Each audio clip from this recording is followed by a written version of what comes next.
Hi friends, welcome to సాత్విక life of Bloom's. అందరూ ఎలా ఉన్నారు? మరి ఈరోజు కార్తీక మాసం చివరి రోజు కదా. మరి ఈరోజు పులిపాడ్యమి.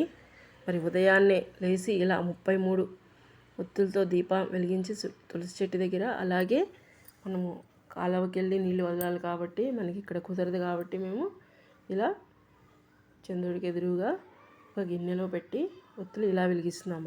మరి పోలిపాడ్యమి అసలు ఎలా చేసుకుంటారు, ఎందుకు చేసుకుంటారు మీకు తెలుసు కదా. మరి కార్తీక మాసం మొత్తం పూజ అంతా చేసిన తర్వాత నెల రోజులు ఇది చివరి రోజు ఇలా చేస్తారనమాట. మరి ఈ కథ ఏంటో, ఈ పూజా విధానం ఏంటో మరి తెలుసుకుందామా మనం ఇప్పుడు.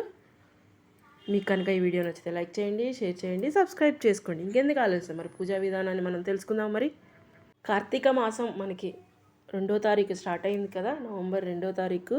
మరి ఆ రోజు శుక్లపాడ్యమి. మరి ఆ రోజు మొదలుకొని ఈరోజు మరి వరకు పాడ్యమి. మరి ఈరోజు కూడా మనకి 2వ తారీఖు. ఈరోజు వరకు నెల రోజులు మొత్తం ఉదయాన్న సాయంత్రం చక్కగా తులసి మాతకి, శివయ్యకు, విష్ణుమూర్తికి చక్కగా పూజ చేసి మనము ఈ నెల రోజులు పూజ చేసిన ఫలితం ఈరోజు కూడా పోలిపాడ్యమి లాస్ట్లో ఇలా పొద్దున్నే ఒత్తులు వెలిగించడం వల్ల మనకి ఈ కార్తీక మాసం మొదలవుతుందన్నమాట. ఉదయాన్నే ప్రతిరోజు 4 గంటలకు లేచి చక్కగా ఇంటి ముందు నీట్గా కడిగి తుడిచి ముగ్గు వేసుకొని చక్కగా తులసమ్మకి ఇంట్లో దేవుడి గదిలో పూజ చేసుకోవాలి. రోజు కుదిరితే రోజు శివాలయంకి వెళ్ళి మనం రోజు అర్చన, అభిషేకము చేసుకొని దీపారాధన కంపల్సరీగా చేయాలన్నమాట. అలా ఈ నెల రోజులు చేయడం వల్ల మనకి కార్తీక మాసం చాలా మంచి జరుగుతుంది అన్నమాట. ఇది కార్తీక మాసం ఈ నెల రోజులు. మరి పోలిపాడ్యమి లాస్ట్ రోజు. మరి ఈ కథ ఏంటో మరి తెలుసుకుందామా. ఈరోజు మార్గశిర పాడ్యమి కదా, శుక్లపాడ్యమి గడియల్లో అంటే ఉదయాన్నే మనం చేయు దీపారాధనను పోలి స్వర్గం కదా అంటారనమాట. ఎందుకంటే చక్కగా మరి పోలి అనే ఆమె చక్కగా ఇలా పూజ చేసి మరి స్వర్గానికి వెళ్ళింది కాబట్టి ఆమె గురించి చెప్పుకునే కథనే ఈ పోలిపాడ్యమి కథ అనమాట. ఈరోజు మార్గశిర పాడ్యమి కదా. మరి శుక్లపాడ్యమి రోజు ఉదయాన్నే ఈ ప్రాతకాల సమయంలో వెలిగించే ఈ దీపాలను మరి ఈ పోలిపాడ్యమి కథకు మెయిన్ అనమాట. మరి ఆ కథా విధానం విందామా.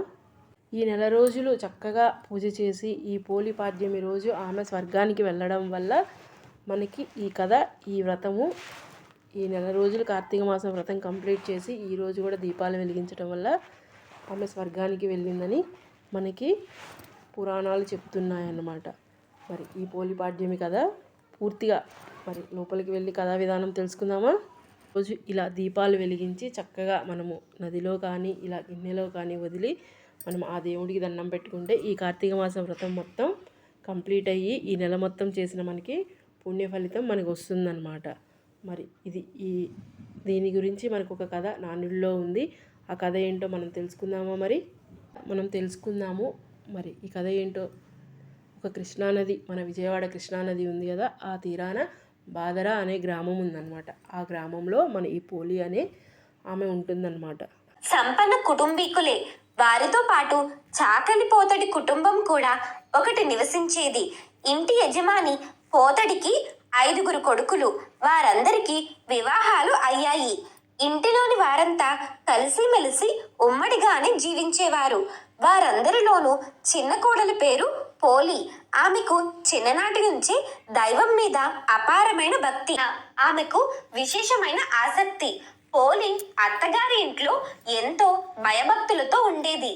ఇంటికొచ్చిన అతిథులను, బంధువులను ఎంతో గౌరవించి ఆదరించేది.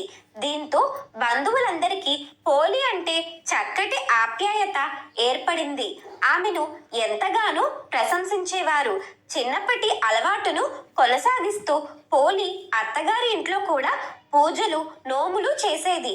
ప్రతినిత్యము వేకువజాముని లేచి కాలకృత్యాలు తీర్చుకుని పరిశుభ్రమైన వస్త్రాలు ధరించి తన శక్తి కొద్దీ పూలు, పండ్లు తీసుకువచ్చి పూజలు చేసేది. ముత్తైదువులకు పసుపు కుంకుమలు పెట్టేది. దీంతో ఉత్తమ భక్తురాలిగా పోలి చక్కటి పేరు సంపాదించుకుంది. ఈ వ్యవహారం అంతా పోలి అత్తగారికి నచ్చలేదు. తనకన్నా గొప్ప భక్తులు ఇంకెవ్వరూ లేరని ఆమెకు అహంభావం. ఆచారాలు పాటించే హక్కు ఆ ఇంట్లో తనకు మాత్రమే ఉందని వాదించేది. పోలికి మంచి పేరు రావటం చూసి ఓర్చుకోలేకపోయింది. పోలి చేస్తున్న పూజలకు ఆటంకాలు కలిగించేది. ఈ విషయాన్ని మిగిలిన కోడళ్ళంతా గ్రహించారు. దాంతో వారంతా ఆమె మెప్పు పొందేందుకు ఆమె ఎంత అంటే అంతా అంటూ వంత పాడేవారు. దాంతో ఆమె చిన్న కోడల్ని వదిలి ఎక్కువగా ప్రతి విషయంలోనూ నలుగురు కోడళ్లతోనే కలుపుగోలుగా ఉండేది. వారందరూ ఇంట్లో పని అంతా ఆమెకే అప్పగించి తాము మహారాణుల్లాగా కూర్చునేవారు. ఏ ఉత్సవాల్లోనూ, వేడుకల్లోనూ, పూజల్లోనూ ఆమెను కలుపుకునేవారు కాదు. తనకు జరుగుతున్న అన్యాయాన్ని భర్తకు చెప్పుకుందామన్నా అతను కూడా అమ్మ మాటకు ఎదురాడలేక బదులు పలికేవాడు కాడు. మామగారు కూడా అంతే. దాంతో ఆ ఇంట్లో అత్త చెప్పిందే వేదం. ఇదిలా ఉండగా పవిత్రమైనటువంటి కార్తీక మాసం వచ్చింది. కార్తీక మాసం రాగానే చిన్న కోడలిని ఇంట్లో వదిలి మిగతా కోడళ్లతో కలిసి అత్తగారు పెద్ద ఆడంబరంగా తెల్లవారుజామునే నదీ స్నానానికి వెళ్ళి పూజలు దాన ధర్మాలు చేసి నేను ఎంత చేశా అని గొప్పలు చెప్పుకుంటుండేవారు. పోలి అత్తగారితోనూ తోటి కోడళ్లతోనూ నన్ను కూడా రానివ్వండి. చిన్నప్పుడు చక్కగా శివాలయంలో అర్చన చేసుకునేదాన్ని. కార్తీక స్నానం చేశాక దీపం వెలిగించుకునేదాన్ని. నాకు అవకాశం ఇవ్వండి అని అడగగా అత్తగారు పోలిని గసిరి, నీ ముఖానికి కార్తీక స్నానం ఒకటా? నోరు మూసుకుని ఇంట్లో పడుండు. స్నానం లేదు, దానం లేదు. ఇంట్లో ఉండి బట్టలు ఉతుకు, ఆవులకి గడ్డి వెయ్యి, పేడ తీసి పిడకలు చెయ్యి, పాలు పితుకు, పాలు కాచు, పెరుగు చిలుకు, ఇలా ఇంటి పనులన్నీ అప్పగించి వెళ్ళేవారు. వారు తిరిగి వచ్చేలోగా చిన్న కోడలు తమకు తెలియకుండా ఇంటిలో ఎక్కడ దీపం పెడుతుందో అన్న అనుమానంతో దీపం పెట్టేందుకు కావలసిన సామాగ్రి ఏది ఇంట్లో లేకుండా జాగ్రత్త పడి మరి నదికి వచ్చేది అత్తగారు. పోలి మనస్సులోనే కార్తీక దామోదరుణ్ణి తలుచుకుని ఇంట్లోనే ఉండేది. మనస్సుంటే మార్గం ఉంటుందన్న మాదిరి మనస్సులో దైవాన్ని నమ్ముకోవాలే గాని అనుకున్నది నెరవేరేందుకు తగిన మార్గాన్ని భగవంతుడే చూపిస్తాడు.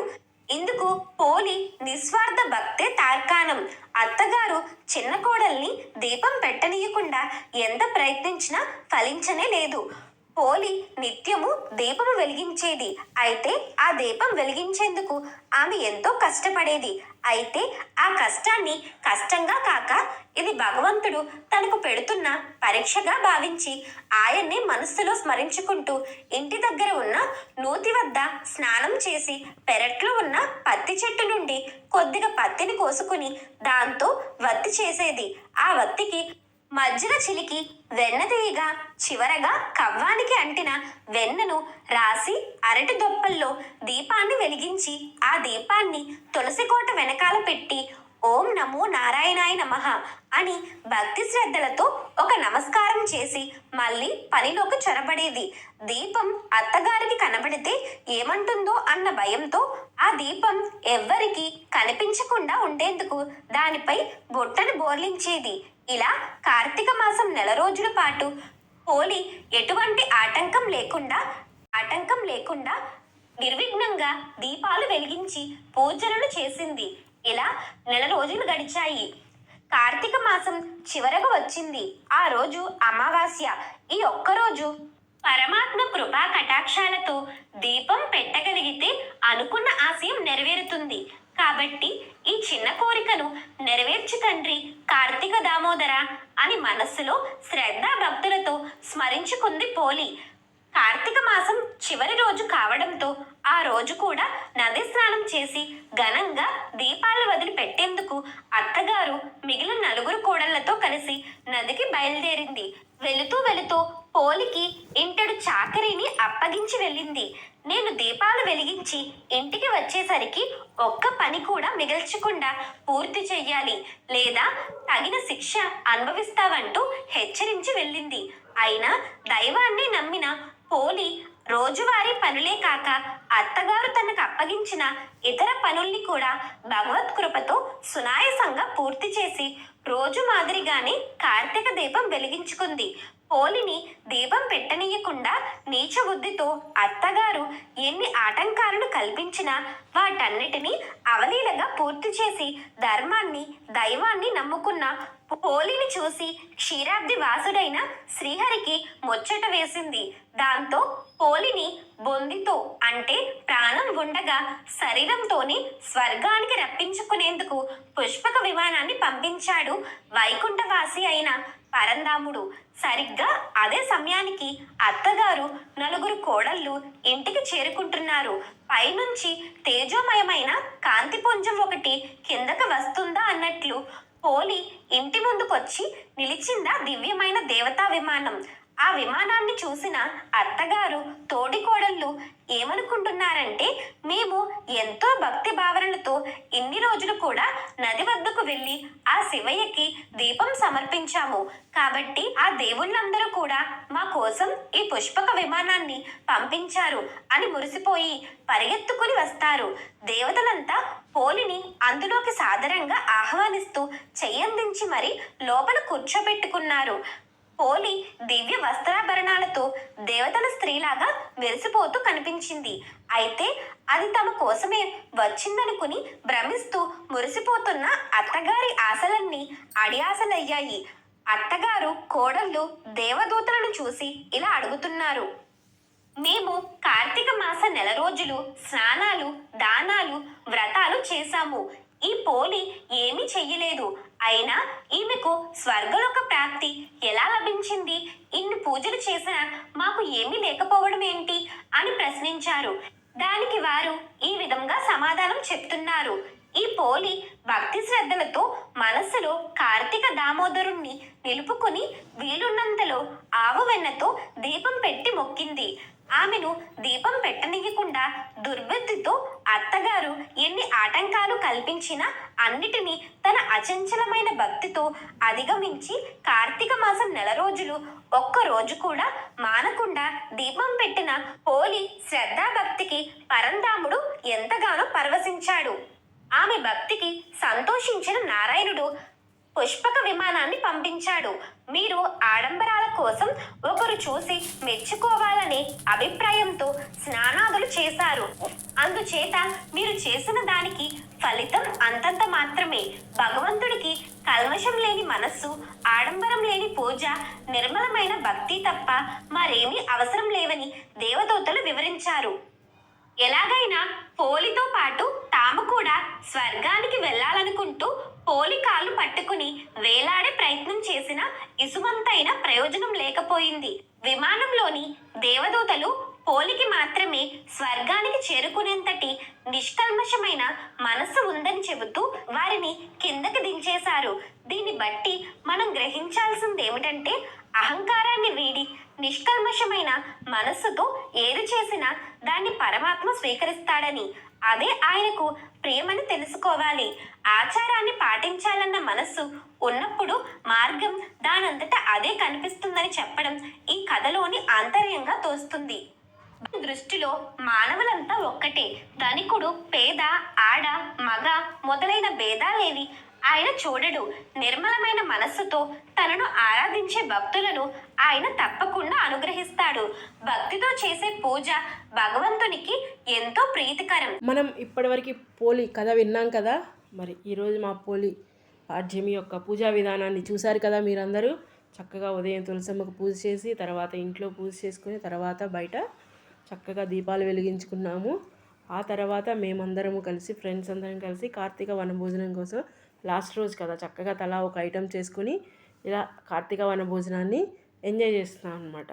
చూశారు కదా ఎంత బాగుందో. మరి మీకు కనుక మా వీడియో నచ్చితే ప్లీజ్ లైక్ చేయండి, షేర్ చేయండి, సబ్స్క్రైబ్ చేసుకోండి. సబ్స్క్రైబ్ టు సాత్విక లైఫ్ ఆఫ్ బ్లూమ్స్.